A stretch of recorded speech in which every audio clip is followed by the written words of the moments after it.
അസ്സലാമു അലൈക്കും വറഹ്മത്തുള്ളാഹി വബറകാത്തു. ഹദീസ് പഠനം. ബിസ്മില്ലാഹിർ റഹ്മാനിർ റഹീം. അൽഹംദുലില്ലാഹി റബ്ബിൽ ആലമീൻ. വസ്സലാത്തു വസ്സലാമു അലാ റസൂലിഹിൽ അമീൻ വഅലാ ആലിഹി വസഹ്ബിഹി അജ്മഈൻ. അനിൽ മുഗീറ റളിയല്ലാഹു അൻഹു ഖാൽ ഖാമ നബിയ്യു സ്വല്ലല്ലാഹു അലൈഹി വസല്ലം ഹത്താ തവർറമത് ഖദമാഹു ഫഖീല ലഹു ഗഫറല്ലാഹു ലക മാ തഖദ്ദമ മിൻ ദംബിക വമാ തഅഖർ ഖാല അഫലാ അകൂൻ അബ്ദൻ ശകൂറ. ഇമാം ബുഖാരി റഹിമഹുല്ലയും ഇമാം മുസ്ലിം റഹിമഹുല്ലയും മുഗീറ റളിയല്ലാഹു അൻഹുവിൽ നിന്നും റിപ്പോർട്ട് ചെയ്യുന്നു. റസൂലുള്ളാഹി സ്വല്ലല്ലാഹു അലൈഹി വസല്ലം നമസ്കരിച്ച് അദ്ദേഹത്തിൻ്റെ കാലിൽ നീര് വന്നു. അദ്ദേഹത്തോട് ചോദിച്ചു, അള്ളാഹു താങ്കളുടെ മുൻകഴിഞ്ഞതും ശേഷം വരാനിരിക്കുന്നതുമായ എല്ലാം പുറത്തു തന്നിട്ടില്ലേ? അള്ളാഹുവിൻ്റെ പ്രവാചകൻ പറഞ്ഞു, ഞാനൊരു നന്ദിയുള്ള അടിമയാകേണ്ടേ?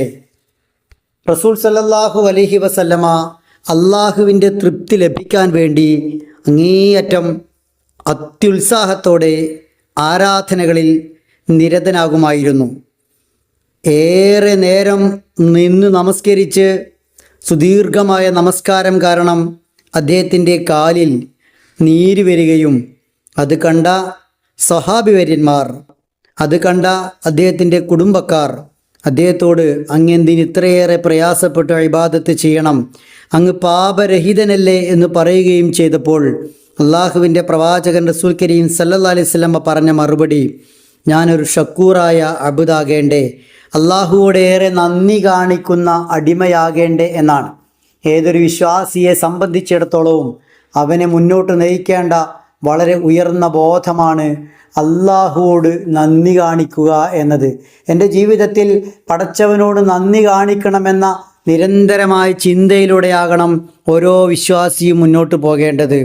എങ്ങനെയെല്ലാം അള്ളാഹുവോട് നന്ദി കാണിക്കാൻ കഴിയുമോ അങ്ങനെയെല്ലാം അള്ളാഹുവോട് നന്ദി പ്രകടിപ്പിക്കണം. മനസ്സ് നന്ദിയുള്ള മനസ്സാകണം, നാവ് നന്ദിയുള്ള നാവാകണം. പ്രവർത്തനങ്ങൾ ആ മനസ്സിനെയും നാവിനെയും സത്യപ്പെടുത്തുന്നതാകണം. അള്ളാഹു സുബ്ഹാനഹു വ തആല നമുക്ക് നൽകിയ അനുഗ്രഹങ്ങളെ എണ്ണിത്തിട്ടപ്പെടുത്താൻ ഒരിക്കലും നമുക്ക് സാധ്യമാകില്ല. അള്ളാഹു സുബ്ഹാനഹു വ തആല തന്നെ ഈ കാര്യം ഖുർആനിൽ രണ്ടിടത്ത് പറയുന്നുണ്ട്. സൂറത്ത് ഇബ്രാഹീമിലെ 34-ാമത്തെ സൂക്തത്തിൽ വഇൻ തഉദ്ദു നിഅമതല്ലാഹി ലാ തുഹ്സുഹാ, നിങ്ങൾ അള്ളാഹുവിൻ്റെ നിഅമത്തിനെ, അനുഗ്രഹങ്ങളെ എണ്ണിക്കണക്കാക്കാൻ ശ്രമിച്ചാൽ നിങ്ങൾക്ക് എണ്ണിക്ലിപ്തപ്പെടുത്താൻ സാധിക്കുകയില്ല. സൂറത്തു നഹ്ലിലെ 18-ാമത്തെ സൂക്തത്തിൽ അള്ളാഹു പറയുന്നുണ്ട്, വഇൻ തഉദ്ദു നിഅമതല്ലാഹി ലാ തുഹ്സുഹാ, നിങ്ങൾ അള്ളാഹുവിൻ്റെ നിഅമത്തിനെ എണ്ണിക്കണക്കാക്കാൻ ശ്രമിച്ചാൽ നിങ്ങൾക്കത് തിട്ടപ്പെടുത്താൻ, ക്ലിപ്തപ്പെടുത്താൻ കഴിയില്ല എന്ന്. എണ്ണിക്കണക്കാക്കാനാവാത്ത അത്രയേറെ അനുഗ്രഹങ്ങൾ നൽകിയവനാണ് പടച്ചവൻ. അപ്പോൾ ആ പടച്ചവനോട് എത്രയേറെ നന്ദി കാണിക്കണം. അതിനാൽ നന്ദി ബോധം കാത്തു സൂക്ഷിക്കുകയും പടച്ച റബ്ബിനോട് നന്ദി കാണിക്കാൻ വേണ്ടി ജീവിതത്തിൽ ഏറെ പരിശ്രമിക്കുകയും പണിപ്പെടുകയും വേണം. സാക്ഷാൽ റസൂലുള്ളാഹി സ്വല്ലല്ലാഹു അലൈഹി വസല്ലമ പോലും അള്ളാഹുവോട് നന്ദി കാണിക്കാൻ, ആരാധനകൾ വർദ്ധിപ്പിക്കുന്ന വിഷയത്തിൽ എത്രമാത്രം ജാഗ്രതയാണ് കാണിച്ചിരുന്നത് എന്നാണ് ഈ ഹദീസ് വെളിപ്പെടുത്തുന്നത്. കാലിൽ നീര് വരണമെങ്കിൽ എത്രയേറെ ആ പുണ്യപ്രവാചകൻ നിന്ന് നമസ്കരിച്ചിട്ടുണ്ടാവണം.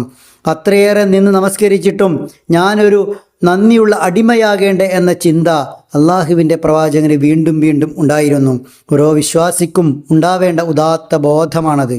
അബ്ദ് ഷക്കൂർ, ഏറെ നന്ദി കാണിക്കുന്ന അടിമ എന്ന പദവിയിലേക്ക് ഓരോരുത്തരും എത്തണം എന്ന് മാത്രമല്ല, അതിന് അള്ളാഹുവോട് പ്രാർത്ഥിക്കുകയും വേണം.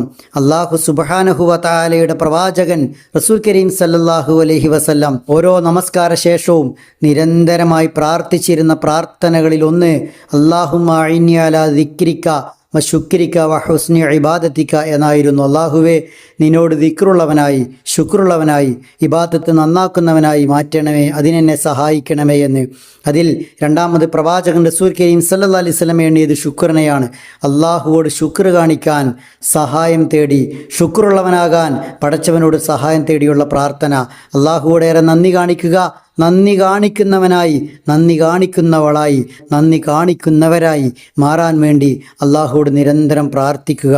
ഏത് സമയത്ത് അവൻ വിളിച്ച് ഈ ഭൂമിയെ വിട്ട് നമുക്ക് പിരിയേണ്ടി വന്നാലും, എല്ലാവരെയും കരയിപ്പിച്ച് നമുക്ക് ഈ ഭൂമിയിൽ നിന്നും മടക്കയാത്ര ആരംഭിക്കേണ്ടി വന്നാലും, നന്ദിയുള്ള അടിമ എന്ന നിലയിൽ വളരെ സന്തോഷത്തോടെ സ്വർഗമുറപ്പാക്കി കണ്ണടക്കാൻ ഈ ഭൂമിയോട് വിട പറയാൻ നമുക്ക് സാധ്യമാകണം. അതിന് നമ്മുടെ ജീവിതത്തിൽ എപ്പോഴും അള്ളാഹുവോടുള്ള നന്ദി കാത്തു സൂക്ഷിക്കണം. അള്ളാഹു സുബ്ഹാനഹു വ തആല അതിന് നമ്മെ അനുഗ്രഹിക്കുമാറാവട്ടെ.